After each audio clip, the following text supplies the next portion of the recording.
Assalamualaikum warahmatullahi wabarakatuh. Halo, kembali lagi dengan saya, Ninda Sasnaita Yusuf, NIM akhir 155. Kali ini saya akan presentasikan Sistem Informasi Manajemen, yaitu pada bab 6 dengan judul Sistem Manajemen Basis Data. Yang pertama ada organisasi data. Pada komputer pada awalnya itu digunakan untuk memecahkan masalah-masalah yang membutuhkan kerumitan, kalkulasi angka yang rumit dan membosankan. Masalah-masalah ini membutuhkan sedikit input dan output. Perusahaan membutuhkan jumlah input dan output itu yang besar dan seringkali memakai komputer untuk memecahkan suatu masalah yang sama dengan input yang berbeda secara berulang kali. Ada hierarki data. Hierarki data itu data bisnis secara tradisional telah diorganisasikan ke dalam suatu hierarki file-file data yang tergabung untuk membentuk record lalu membentuk file. Yang pertama ada file data. File data itu unit data terkecil yang mencerminkan jumlah data terkecil yang akan ditarik dari komputer pada suatu waktu. Lalu ada record. Record itu suatu koleksi file-file data yang berhubungan. Lalu ada file. File itu koleksi record yang saling berhubungan dan basis data adalah kumpulan data yang berada di bawah kendali perantu lunak sistem manajemen basis data.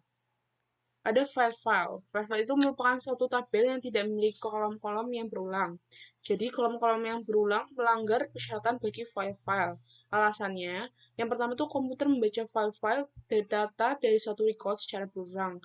Yang kedua itu file-file adalah bahwa ia memungkinkan struktur basis data relasional untuk dinormalisasi. Lalu ada spreadsheet sebagai basis data. Untuk spreadsheet sendiri itu tabel yang berisi baris dan kolom dapat disajikan dalam suatu spreadsheet karena banyak pengguna yang telah mengenalnya. Ia dapat digunakan untuk memenangkan konsep-konsep basis data. Lalu ada tabel-tabel yang berhubungan. Untuk tabel-tabel tersebut berbagi satu file yang sama seperti kode, dan nilai file kode menentukan baris-baris mana di dalam tabel yang tergabung secara logis. Ada file-file kunci. Untuk file-file kunci itu suatu atau kombinasi file yang berisi satu nilai yang secara unik mengidentifikasi masing-masing record di dalam tabel. Jadi, setiap baris itu dalam tabel akan teridentifikasi secara unik. Satu file dalam kasus dapat menjadi kunci dalam suatu tabel. Lalu kedua ada struktur basis data. Untuk struktur basis data itu cara data diorganisasi agar pemrosesan data dapat lebih efisien.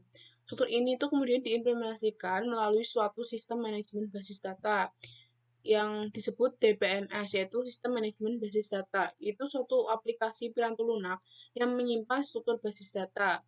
Data itu sendiri, hubungan di antara di dalam basis data dan nama-nama, formulir, jenis-jenis data, ada angka di belakang desimal, jumlah karakter, nilai-nilai default, dan seluruh uraian file lainnya. Lalu ada struktur basis data jaringan. Untuk basis data jaringan itu dikembangkan untuk memungkinkan penarikan record-record tertentu. Ini memungkinkan satu record tertentu menunjuk pada suatu record lainnya. Lalu ada struktur basis data hierarki, yaitu dibentuk oleh kelompok-kelompok data, subkelompok, dan beberapa subkelompok lagi. Lalu ada struktur basis data rasional. Untuk data rasional ini terdiri atas tabel-tabel di mana relasi terbentuk secara implisit dengan mencocokkan nilai-nilai di dalam file data yang sama. Ini akan mempermudah digunakannya dan dipahami.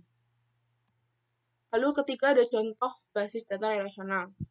Untuk contoh-contoh ini akan memberikan latar belakang konsep-konsep basis data. Yang pertama ada basis data jadwal. Itu contoh basis data di mana basis data ini dibuat untuk menggunakan peranti lunak sistem manajemen basis data Microsoft Access. Namun implementasi ini akan serupa pada setiap produk basis data relasional lainnya. Lalu ada konsep basis data, yaitu suatu urut-urutan yang logis dan secara intuitif tepat. Meskipun masing-masing record itu dari basis data tersebut dapat tersebar di banyak file dan terletak di seluruh penjuru ruang penyimpanan komputer. Ada dua sasaran utama untuk minimalkan pengulangan data dan untuk memperoleh independen data. Lalu keempat ada membuat basis data. Ada 3 langkah utama, yaitu menentukan data yang dibutuhkan. Habis menentukan, kita menguraikan data yang tersebut lalu memasukkan ke dalam basis data. Yang pertama adalah menentukan Utuhan data dapat menggunakan dua pendekatan dasar, yaitu pendekatan yang berorientasi pada proses langkah-langkah. Ada juga pendekatan pemodelan perusahaan. Jadi untuk pendekatan model perusahaan itu bahwa ia mengambil keuntungan dari sudut pandang sumber data yang perusahaan yang luas. Lalu ada teknik-teknik permodelan data. Untuk teknik permodelan data, kebutuhan data didukung oleh teknik-teknik yang menguraikan data, bagaimana data itu diagregatkan ke dalam tabel, dan bagaimana tabel dihubungkan satu sama lain. Ada diagram relasi entitas. Itu digunakan untuk menguraikan hubungan antara kumpulan data konseptual sehingga record-recordnya itu saling berhubungan, akan dapat digabungkan secara bersama. Lalu ada diagram kelas. Untuk diagram kelas ini itu digunakan untuk menguraikan hubungan data maupun tindakan-tindakan yang mengoperasikan data di dalam suatu relasi. Yang kelima adalah menggunakan basis data. Untuk formulir, laporan, dan query adalah metode-metode umum yang digunakan untuk mengakses basis data yang disimpan dalam suatu sistem manajemen basis data.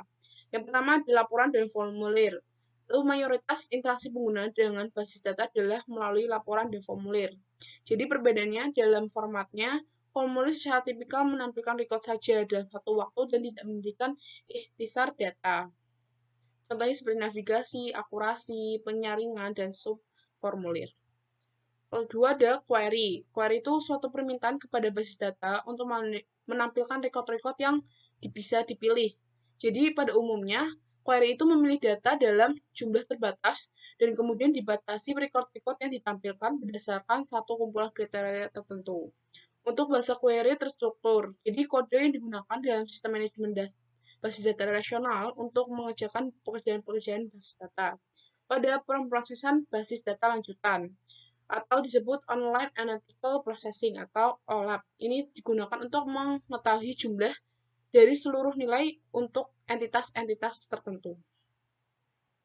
Yang keenam, ada personel basis data. Untuk personel penting yang berkaitan dengan basis data, administrator basis data memiliki tanggung jawab teknis maupun manajerial atas sumber daya basis data.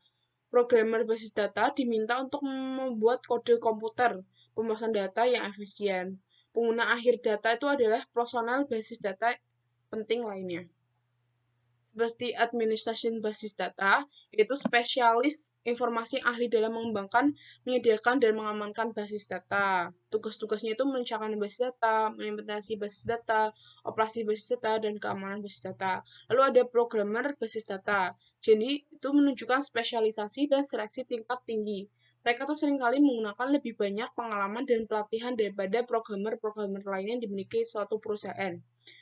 Lalu ada pengguna akhir, mereka membuat laporan dan formulir. Jadi memberikan query kepada basis data dan menggunakan jawaban dari pertanyaan basis data mereka untuk mengambil suatu keputusan yang akan mempengaruhi perusahaan dan unsur pokok lingkungannya. Ketujuh, ada menempatkan sistem manajemen basis data dalam perspektif.